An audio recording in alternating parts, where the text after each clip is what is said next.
Сәлем достар, сіздер үлкен қалада тұрып, есірткі туралы естіген шығарсыздар.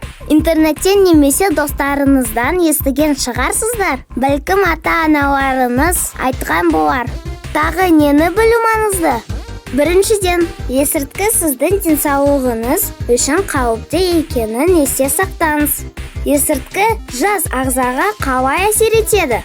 Мидың оқу, есте сақтау және тіл дағдыларына жауапты аймақтары зақымдалады.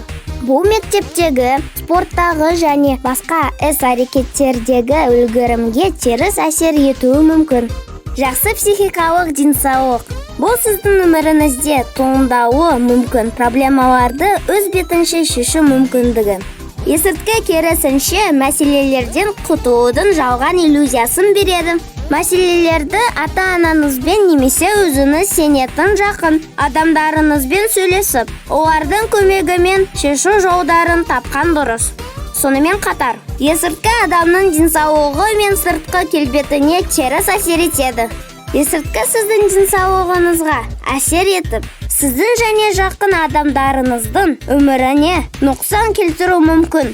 Егер біреу сізге тұтынып көруді ұсынса, жоқ деп айта білу маңызды. Ұмытпаңыз, есірткіні қолдану заң бойынша қатаң жазаланады. Тәуекелдерді болдырмау үшін есірткі және олардың салдары туралы директорден хабардар болуыңыз керек. Бақытты болашақты таңдаңыз. Болашақты қорғаймыз, есірткіге бірге қарсы тұрамыз.